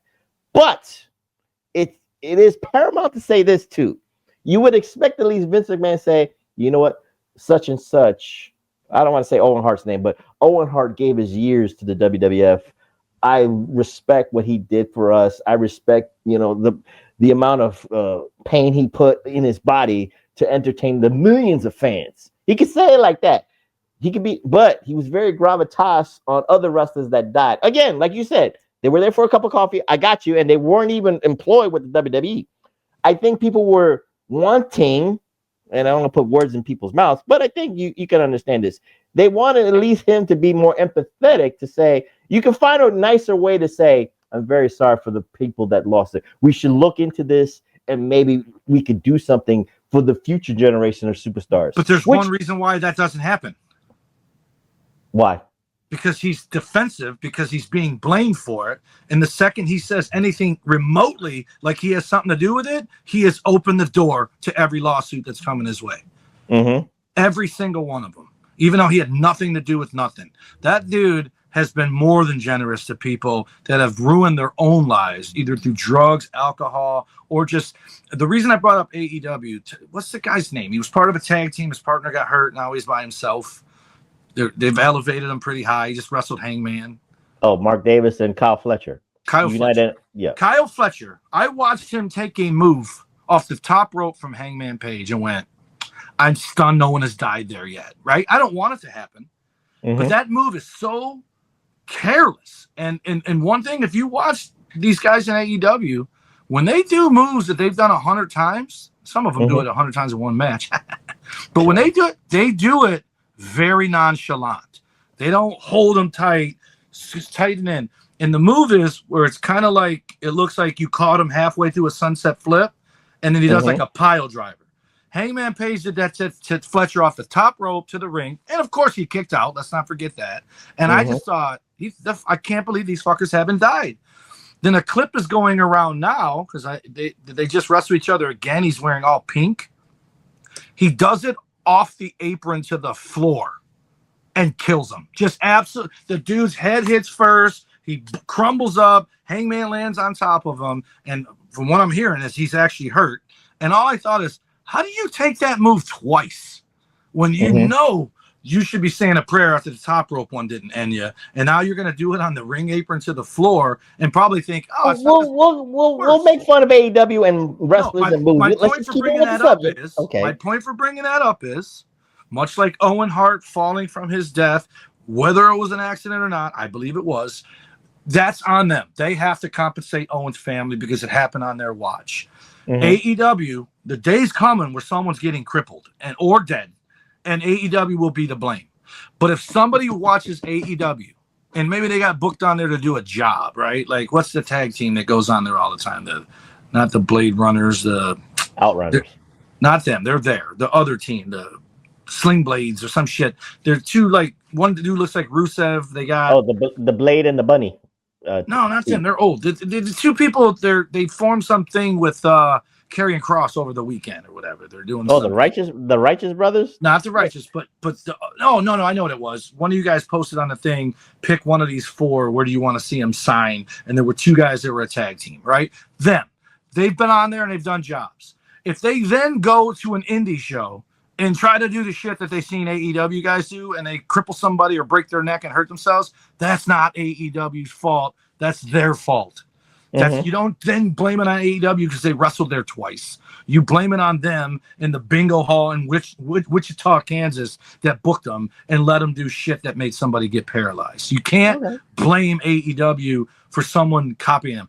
I don't even know if AEW does it. I'm sure they do, but you know what I'm talking about. Do not try this at home. What a gravitas way of defending AEW by putting them down too. But anyway, I'm not putting them down. I'm telling you, they're not safe. They're not safe. But if you go there and learn, it's okay to not be safe, and you go do it in a bingo hall in Wichita, it's not AEW's fault. You just sounded like Bob Costas there. But anyway, let's get into another, let's say, example of this. Another clip, if you will. Remember the days when Ray would put the clip in there? That would be awesome if we had the clip in there. Copyright, so I can only do it on the intros. But at least I want to say this before we talk about another example, TW, because again, we're talking about how contentious it is between wrestlers and reporters. Right. But at least during the 80s, we got to remember the dean of doing this shit, Pro Wrestling Illustrated. If you got interviewed by the man, the myth, the legend, Bill Apter himself, when he had that microphone in his hand, and he was presenting the PWI Wrestler of the Year award or whatever the case may be, or was doing something for Pro Wrestling This Week, when you got an interview from Bill Apter himself, the Godfather, the man that brought Big Ray into the fold, if you will, Reflectionites, TW, it was respectful, but also, even Bill Apter asked some kind of, let's say, tough questions, quote unquote.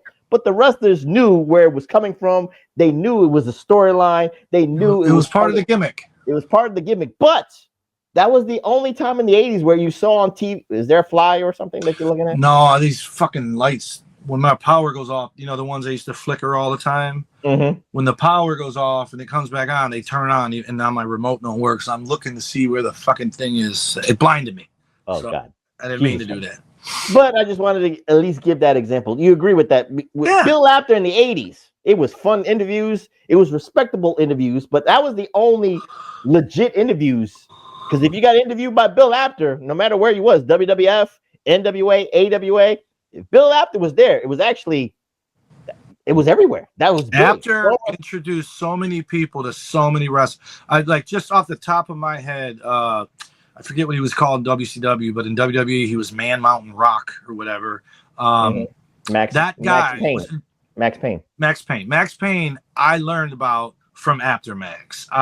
Cactus Jack. I learned about from Apter Mags. Rock and Roll RPMs, who most people who listen to this don't even know who the hell that is. I learned about them from the Apter Mags. Marty Jannetty and Shawn Michaels becoming a tag team when they met in CWA before going to AWA.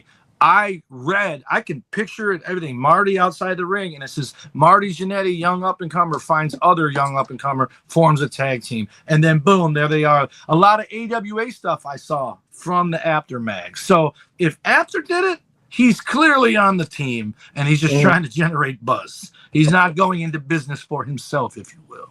He's helping the business. That's just why I just wanted to. He's advancing the business. Absolutely. So with that being said, there's one example. In the Hall of Fame? What, WWE or just Hall of Fame itself? WWE Hall of Fame. No. He should be in there. He should be. I 100%.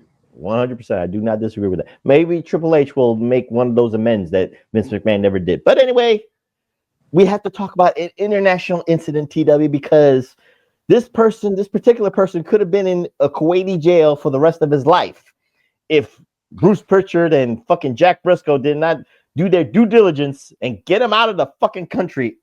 All that stuff. It was Good Morning. It was Good Morning Kuwait, and it was an interview conducted by Great Khali's nephew, if you will. And he was He's not from Kuwait, by the way. He's from fucking India. No matter. Shut up, TW. You know what I'm trying to say. You know what I'm trying to say. But anyway, he was trying to interview Big Van Vader, or just Vader Time, and The Undertaker for an upcoming Kuwait show that was happening that very night. And of course, TW, this was the 90s. So again, like you said, people kind of got hit to it, but did they fully respect it? Not just yet. So this guy, TW, what say you? Because again, Vader could have went to jail. He got in his face. Right, and that's the danger, right? I don't think Vader did anything that should have made him arrested, but they ain't our laws, so who knows what you can get for that. That kid looks scared, I can tell you that much. But TW, let me just say this before you talk about what happens in the clip itself. Vader, I'm saying this because this, to me, could you say, TW, again, you was defending Vince on the death kick. But Vince McMahon should have learned from his Dr. D days and his Richard Belzer days. Just keep it professional and fucking just go with the flow. And if you want to leave, walk out, storm out, but don't do anything physical. Because again, you're messing with my money. This is an investment. So TW, what say you about the Good Morning Kuwait incident, international incident? All right. So I didn't think anybody could have looked worse than The Undertaker in his response, because he didn't do anything. What he did basically was saying, "You're right, but still, it's hard." That's how his answer looked, right? And this is when he's the American badass, so he's not the dead man, you know. So he was the dead man. He wasn't the American badass. This was 96, 97. Oh, well, he looks like the American badass version of him. So I understand what he did, and he was doing the I can't be John Stossel, I can't be Hulk Hogan, whatever that guy, Belzer. But he just looked lost, like, man, what are you doing, right? So he looked like he wasn't prepared for it. And it should have ended there.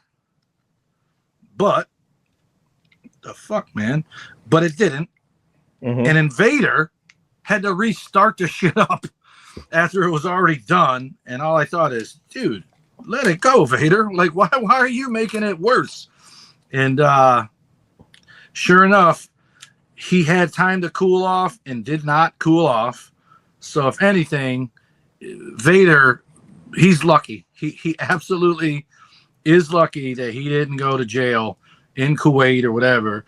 But I do like that he kind of made it kayfabe at the end, where he goes, "Come on to the show, and I'll beat your ass right before I beat his ass." So I thought, okay, maybe he realizes the error of his ways, but it was unnecessary. I don't, them countries are third world for a reason. You want to know a fun fact? Because of this international incident and because of the fear that Vader might have had to spend some time in a Kuwaiti jail, if you will, TW, the Kane character came about because of Vader. Yeah. A couple of months after. A new hill? Yeah. Vader's fuck up invented the Kane character, if you will. Did not know that. So I'm just giving you a little fun fact there. So you know what? With that being said, TW, another example that we could talk about. Actually, let's talk about what just recently happened. Not maybe about a year or two ago, when they were doing in Australia, one of those WWE Australia shows. Right.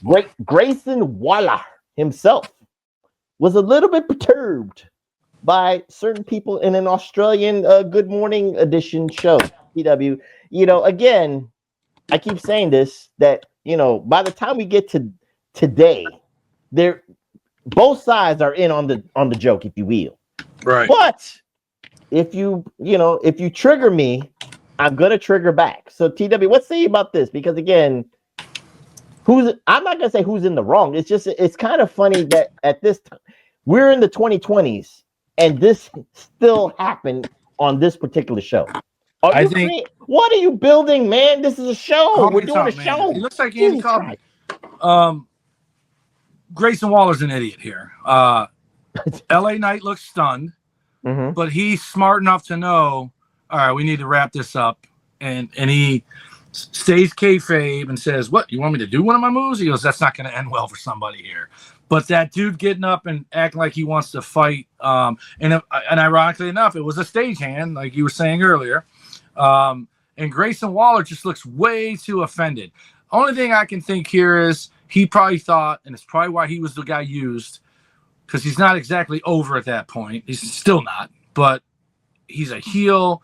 It probably felt like the homecoming. Like, let's throw the fucking Australian guy on the Australian TV so the Australians can say, hey, we got one of your own wrestling there, right? Maybe even make him a babyface there. But he stayed in character, and he kept saying the guy thinks he's a tough guy. And the guy obviously is clowning around. He doesn't, whatever. And it's just like he took it, and he didn't take it like wrestling's fake. He took it like, you think we're not tough, I'll fucking show you who I'm tough. Insecure people do that, not people. LA Knight probably would have whooped that dude's ass. Didn't need to tell him. He just let him know, all right, buddy, let's move on because this isn't going to end well for somebody. Whereas Grayson Waller still wants to whoop his ass. And I'm not saying he's wrong for being mad. Again, we're only seeing what was recorded.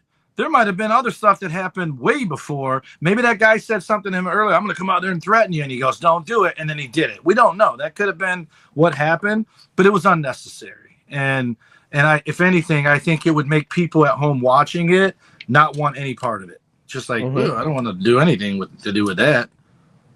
Well, I'm kind of surprised you said Grayson Waller was in the wrong here. So I guess we could blame him for being a young Gen Z kind of person, taking it very personally and all that stuff. Soft.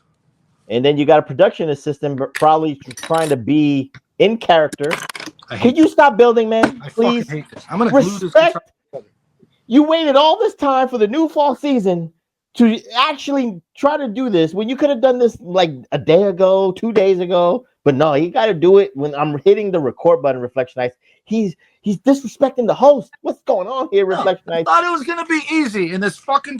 No, you do this all the time, man. You build shit during a recording. God damn it. But I've never done this before. I open shit.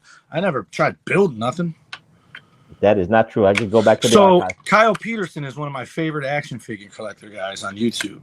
And he says, man, can you fucking make a guitar that doesn't break apart? I understand what he's talking about now. This is my first time messing with a Honky Tonk Man guitar, and I hate it. I hate it. He's not gonna have his guitar. Look at what he's got. He's gonna have that. Cool. That's way enough right now. But anyway, we got a couple more to talk about before we close out again on the new fall season premiere. But we must go back to 1999, TW. ABC's Politically Incorrect with Bill Maher, where WCW went against him. But anyway, it wasn't the whole WCW cast, TW. It was actually two people. It was Roddy Piper against Bill Maher. So, with that being said, again, it's like you said, because with these comedians, they're smug, but they think they're in on the joke. It's all part of the joke. And like you said, some people have to keep their character. And Bill Maher is a smug guy with a smug attitude, and he tries to be funny. But when you hear that word, TW, fake, that triggered a very seasoned veteran in Roddy Piper, because again, he takes offense to that, TW. So again, I guess you'll say Bill Maher was in the wrong, or Roddy Piper was a little bit too sensitive when you hear the word fake. What say you? Fuck no, Roddy Piper is the man. This is my absolute favorite one. Sting was being diplomatic, and Maher was just worse and worse. Sting was the one saying, dude, yeah, fuck a win-loss. When you hit me with a chair, I get hit with a chair. When you see me do this, you see me do that. He's like, but none of you are bruised. And that's when Piper's like, fuck you, buddy, and got up and showed him a bruise, right? So one of the things I tell people all the time, you know, to this day, I still tell somebody for the first time that I don't ever say I was a pro wrestler. You're always a pro wrestler. There's a good chance, there's a 50-50 chance I'm going to another wrestling ring, and that'll probably be at least for another 10 years because I just went and did a wrestling show this year. So whether you're wrestling, whether you're announcing, whether you're refereeing, whether you are just there to be inducted, or if you're there to corner somebody or manager, you're still in the business. You're always in the business, and there's always a chance you'll be back. So. So when people talk to me about it, and I don't know if anyone's ever asked me if it was fake. They're like, "Ooh, shit, how'd that go?" And I'm like, I got one cankle and one regular ankle from folding my ankle in half. I have a broken collarbone. I have a broken neck in my third match. I have a hand that I never got fixed that hurts all the time. That's got broken bones inside of it. I just read there's 27 bones in a human hand. There's probably about 4 or 5 of them in here that are not the shape they're supposed to be, right? So you have all this stuff that if it was fake, why do we have all that? Oh, because there's an accident. It doesn't matter. It still happened in a wrestling ring, right? Whether it was an accident or not an accident. I've gotten concussions from landing good. I just bounced and then hit my head after I landed, right? So there's always risk. So to minimize it like Bill Maher's doing here. By the way, the most morally bankrupt guy in the world. The guy married the girl that did the first gangbang record of 100 people, right? He was dating her when she did it. I don't even know if he's married to her. But anyways, this guy of all people, and my favorite part about this is he goes, "Oh, you call me gay, but you're the one pulling your pants across in front of a man." And then Piper hits him with the death blow and goes, "Well, how'd you get the job?" And he shut the fuck up. It was the greatest one of all. And I've come a little... Bill Maher is starting to make sense to me lately. And I agree with what he's saying. He hasn't moved. His party moved. But he still throws in stupid shots that are untrue. He says stuff that still isn't true. But back then, he was a nobody. His show just started. I give him credit. He's got longevity. People watch his show, unlike your boy Kimmel. But I love that Piper... And he did it with a smile. He didn't grab him. He didn't slap him. He didn't put him in a front face lock. He killed him with his own weapon, words. And Sting looked like he was probably like dumbfounded that this guy just wouldn't let it go when Sting's telling him, "We're still falling from a balcony. We're still falling from the top rope," you know. But Piper just let him have it. And I know I felt like, man, go Piper, go, because I can relate, man. I got stuff that hurts today that happened in 1994. Still hurts to this day. And it happened in a wrestling ring. So to minimize it by saying it's no one's bruised, man, I've got scars on the back of my head from bleeding the hard way dozens of times where I wasn't cutting myself. I literally got busted open either accidentally or the chair busted me open when I got hit with the chair. So good on Piper. And Sting. I'm glad Sting stayed good cop, bad cop. And he was the best bad cop ever, Piper, because he wasn't even bad. Well, again, he had an affinity, but also, you know, an attachment to the Hart family. There's no secret about that with Piper and the Hart. Oh, that was after Owen's death? Yeah. Yeah. And then Piper also has been stabbed multiple times, hit with batteries coming to the ring or leaving the ring. He's had death threats. He's had guns pulled on him. So say what you will about it, but that's their passion, man. Those guys did it and made a career out of it when there's a couple 100,000 people right now doing it for a hot dog and a handshake on the weekend and going to their day job on Monday. Now, I just want to put one thing out there, Reflectionites and TW, if you didn't see this one, because it was kind of, I'm not going to say funny, but it was kind of like weird.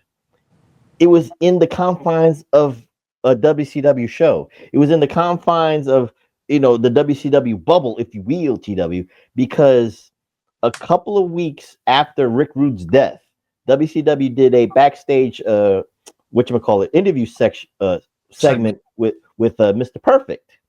And they wanted to get, and this guy who's part of the WCW family tree, if you will, TW, asked him a very personal question that almost, if you looked at Perfect's face, is like, yo, man, can you let me process that my best friend just died, and you're gonna ask me this question literally a week or so after he died? And this ain't NBC. This ain't like Armin Contain asking Mr. Perfect about Rick Rude. This is not Bob Costas, where maybe Mr. Perfect can be almost prepared to try to answer that question. It was his own guy, TW, and on a show, on their own show. He's probably thinking he's talking about his match, right? So TW, it was kind of weird. What was the question? That he wanted to know about how he felt about Rick Rude, the passing of Rick Rude. When you're asking his best friend who just died maybe a week after, that he couldn't even. He's at work trying to process it. That's what I'm just saying. Trying to work. Right. So, what say TW? Again, the dynamic is weird right there. This is under your bubble. Under the wrestling bubble. I'm looking at Rick Rude right now, and right above him is Mr. Perfect. I think it's not. I think it's wrong. Right question, wrong time. I don't think this is guerrilla interviewing where you come in and the dude doesn't even know it's coming, right? That's guerrilla radio, guerrilla concerts, or where they just show up, set up, do it before the police run them out of there. Guerrilla interviewing is just it's sensationalism. I don't know if the guy who asked him, I don't know who it was that asked him, but I don't know if he just didn't know any better, or if he thought, man, these guys are best friends. Let me ask them live on TV. Hey, how do you feel about your buddy dying? I thought you were going to say you asked some stuff like, should you guys get cocaine out of the business? But you know what I mean? And Perfect wasn't long for this world after that. Very true. I'm just saying it's kind of weird that under his own bubble where he felt protected. He was supposed to feel protected. You're going to ask me this personal question when he should have had time off. That's a mental health day, you could say, or mental time off. That's a funny story. That reminds me. There's a funny story, side story. Oh boy, Chris Jericho was in a group of people, and some of my buddies were there doing jobs. And for the most part, back then, everybody was U.S. Maybe Mexican, maybe from Europe, but mostly U.S. And then a couple Canadians. And they're having this meeting, and at some point, whoever was in charge, Sam Houston might have been, because there's another funny story about that, Bobby Clancy. He says, all right, guys, we're going to be off Christmas Eve and Christmas Day, and then that day after Christmas, we're going to be in Biloxi, blah, blah, blah. And Chris Jericho jumps up and goes, the hell we are? That's Boxing Day. He goes, what are you talking? We're not wrestling on Boxing Day, right, guys? And everyone just stares at him like, what the fuck is Boxing Day? But because it's a Canadian thing, it's the day after Christmas. And then Chris just slumped back down in his chair and went wah, wah, because nobody had his back. But but that's funny. Go ahead. No, it's funny because again, I'm saying they're not giving you time off. Well, no matter what your reason is, they're not giving Mr. Perfect the day off, especially if he was involved in a program. Well, again, it's a different generation because now today's wrestling generation, and we could say AEW and WWE does this very, very succinctly, where a lot of people kind of applaud Tony Khan and Triple H or TKO. They give their wrestlers time off. They're probably wrestling 3 days a week now instead of home for 2 and wrestling 5. They're probably home for 4 and wrestling 3. There you go. So that's why guys can do it 45 and 50 years old, because they're not broken. Before we close out, TW, maybe I'll give you one more. But TW, in the annals of TW's history of maybe interviews that you might have saw on CNN or NBC or Fox News, did you ever see a wrestler and a reporter kind of like have words with each other? Jericho, whatever.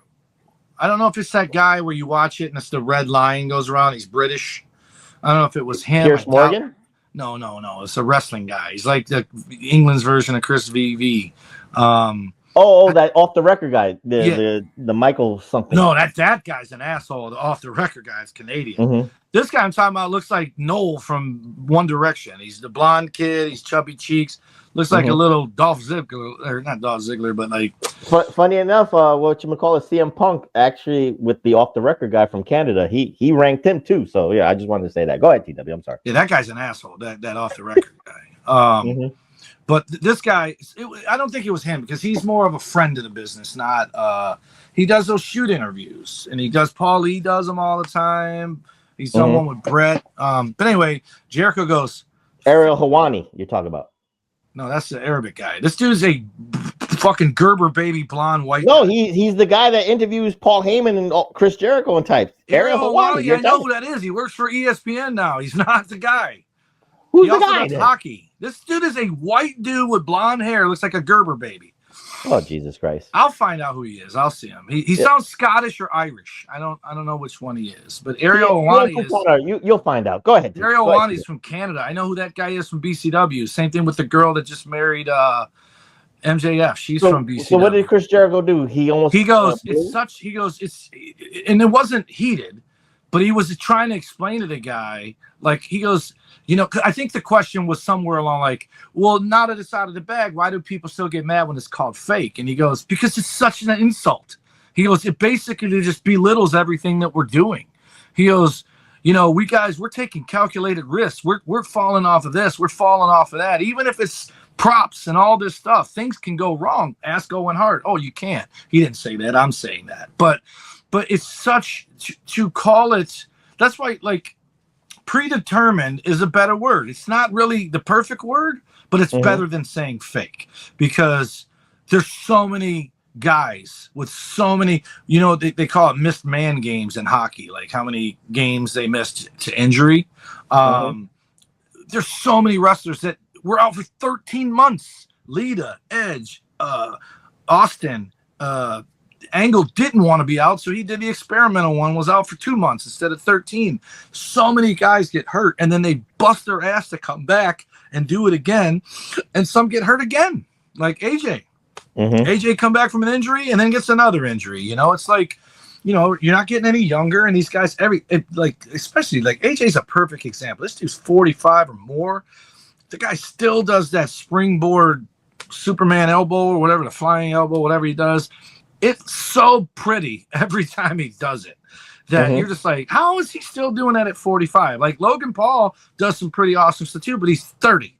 You know what I mean? He's literally a third younger than AJ Styles or more.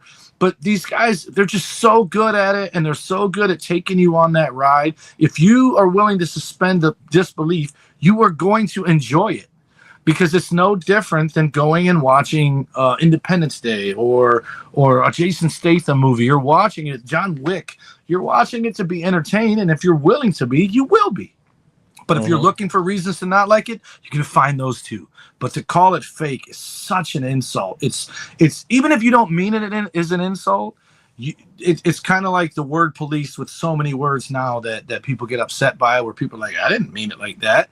You know what? But if you tell me that word bothers you, I'm not going to use it again. You know what I mean? I'm not going to beg your forgiveness if I said something that offended you that I had no idea was an offensive thing.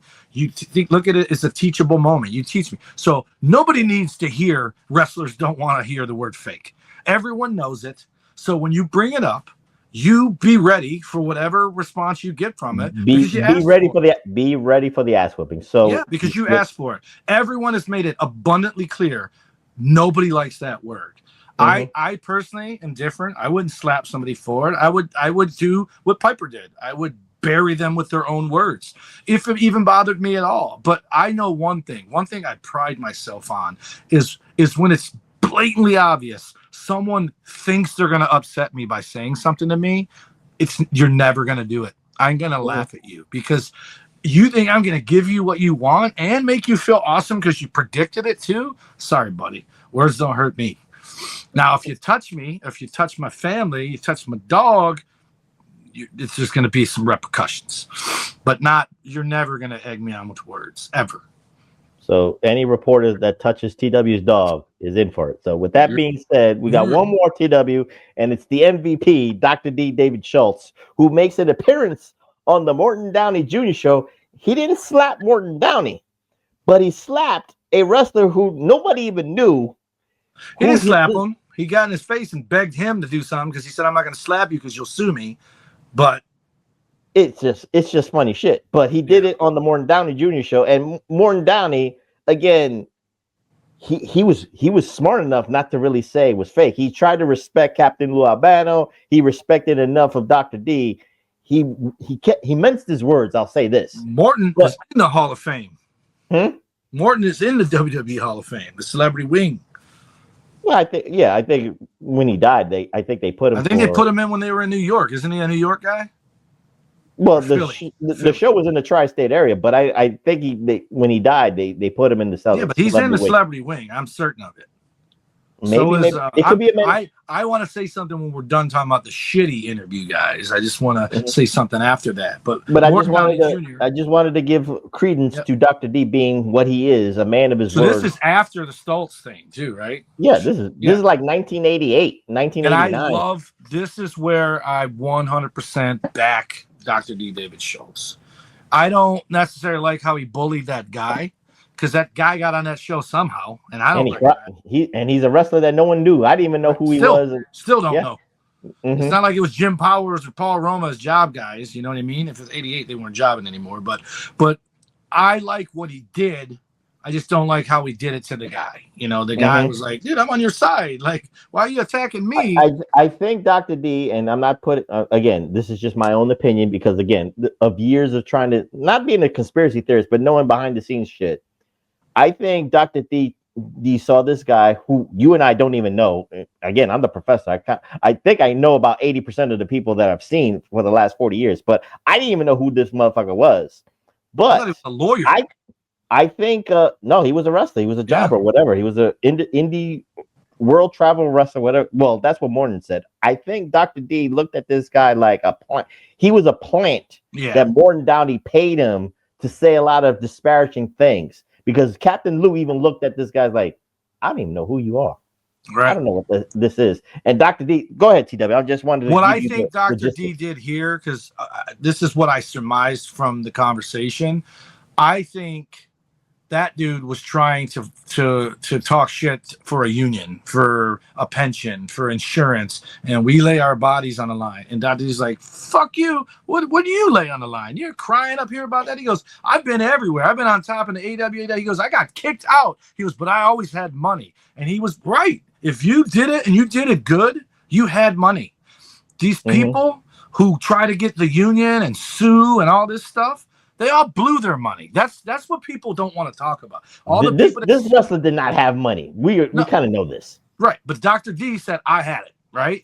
He made money. He made good money. He was on top. He did the territories, all that. He's not going to turn down health insurance, but he's not going to say they were mistreated. They got paid very well, handsomely, if you will. But it's like the NFL. Every single person that sued the NFL, every single person that sued the NBA, the NHL, the MLB, every one of them have one thing in common. They're broke. Every single one of them. Because if they weren't broke, they wouldn't be suing them, right? But they all want to blame everybody else for the stuff that happened to them. I'm not saying, and I think the NFL does have a pension. And if you played, like, I think 6 games or something like that, you're in it. And when you get older, you get insurance and you get all that stuff. Problem is, most of them don't live that long. I think NFL people die within 5 years of retirement on average. All major sports have a pension plan. Yeah, they do. Right. So, but it depends on the amount of games you play. Right. So you only get you got to get what do you call it? Tenure. You got to get tenure. The longer you play. Which is ironic because Peyton Manning doesn't need their fucking pension, right? The dude that played 3 seasons and blew out his ACL, like Tyreek Hill's never playing again. That dude's all done. But he should have money. But I promise you, he probably doesn't. And he's going to be one of them dudes suing in 5 years because he's broke. And that's the problem. I think the NBA, I can't remember what the stat was, but I watched this whole thing on ESPN. It was a 30 for 30. It had Sean Salisbury from the NFL, all these guys. He's like, what they don't tell you is the second you get drafted, they hand you the American Express black card. And he's like, it's unlimited. And you're like, boom, boom, boom. And you don't get your first check until week 1 of the season. You don't get paid for preseason. You don't get paid for none of that. You're living off this card. And that's maybe the signing bonus, but everyone doesn't get the signing bonus, right? But they were talking about how many people in the NBA filed bankruptcy. It was astounding, dude. And it's not just the NBA, but they had the highest number of people who, because it's like me. I got money from this accident. They live fast. That's what it is. Well, it is. It's JBL said it. He said if you take all the money from the people that have it and you give it to all the people that don't have it, the people that already had it will have it back in 6 months because there's a reason they have it and there's a reason they don't. And I used myself. I got money from that accident. I paid off my car. I bought my daughters a car. I fixed up a lot of stuff in my house, like room by room. I got new furniture. Not judging by what you're doing during the recording by banging in honky tonk guitar. And shit. Yeah. But my point is, it took me a little over a year to spend it all. And and it's got me questioning, man, maybe I should have paid my house off instead. Maybe I should have done this. I didn't just blow it, but when you think you have money, you're going to spend it. The best quote ever is Whitney Houston. I don't smoke crack. Crack is whack. I'm rich. I smoke cocaine. And then all of a sudden she wasn't rich no more because Lyle Alzado, that dude spent 25 grand a day on steroids, he said. 25 grand a day. That means in 1 month, he spent more than he made in his career. But let's not. I understand. Let's not steer away because we're trying to end this show on a good note. My point is I don't even know what we started talking about. We're talking about Dr. D. Dr. D. He saved this money, hopefully, right? But what I think he was trying to do here was he got fired for slapping Stossel. Now he's not slapping this Will guy. He's telling him, come on, hit me, because I'm not going to hit you because you're going to sue me, but hit me. He was trying to say we don't need a union, so Vince would bring him back. And for whatever reason, he never brought him back, dude.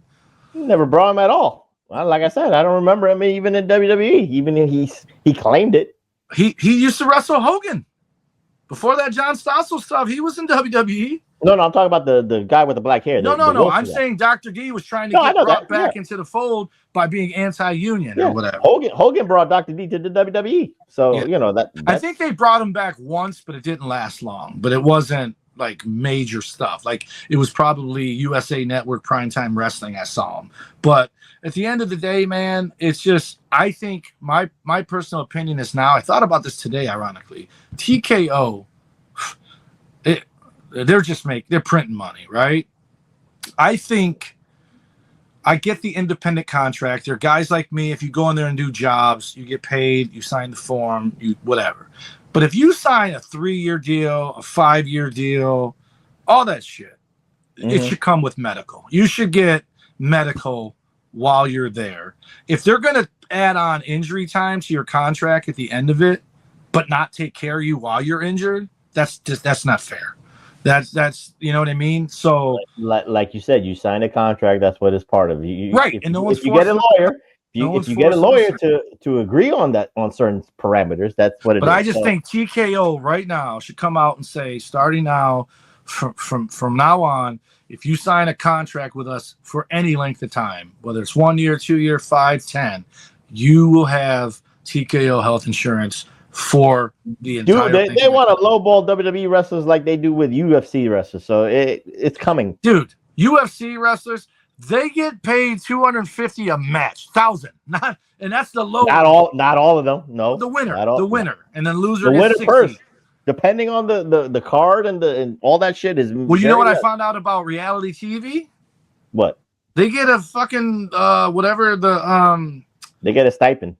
Not the stipend. They get the damn it. There's a term because I was almost an extra in movies. Residuals? No, it's fuck. It's like minimum wage. It's minimum wage for being on a movie set. When I almost did it in the 90s, if I was just on the set as an extra, you got paid $500 a day plus the buffet and everything, right? You fed. You were there all day long. You got paid $500. What the hell's the word I'm looking for? It doesn't matter. It doesn't matter.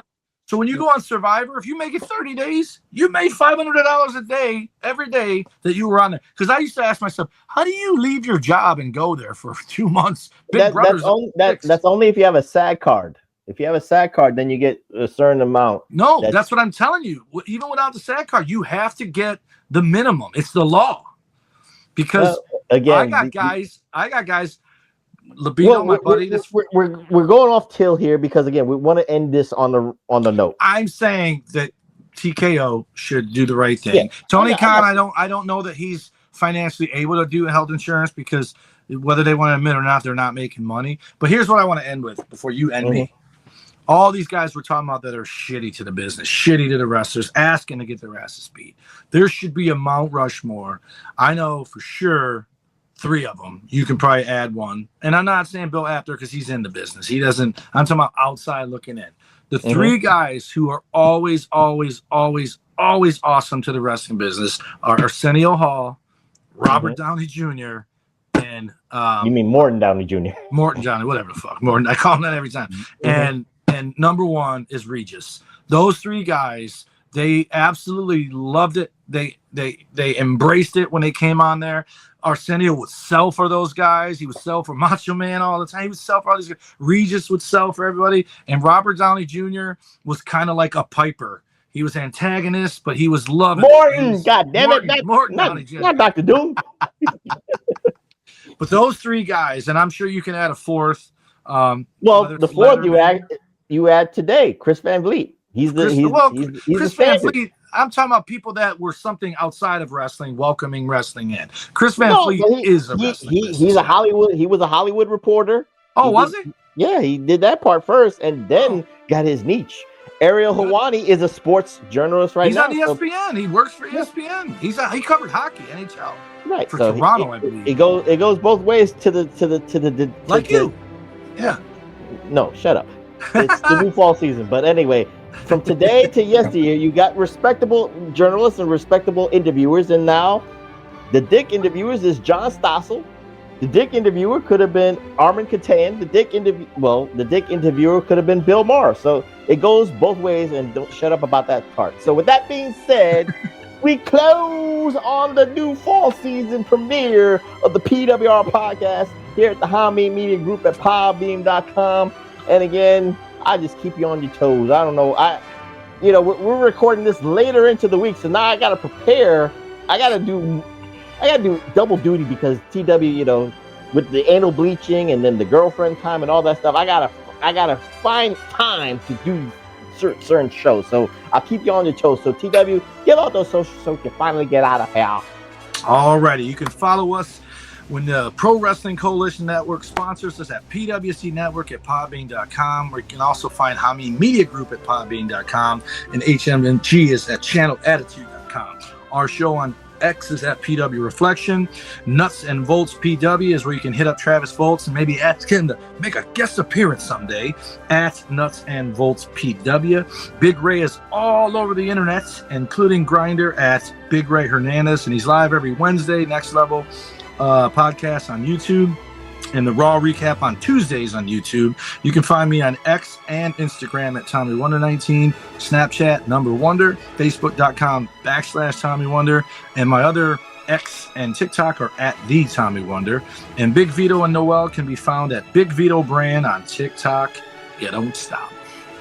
And you know what? I've been slacking on my YouTube channel, so just when this is ready, come on. And I'm almost close, TW, to 100 subscribers. I don't even try. I'm not trying to buy subscribers. I'm doing it the old-fashioned way. If you find it and enjoy the product, hit the subscribe button and all that stuff. So go to PWS PROF, that's PWS Prof, for the YouTube channel.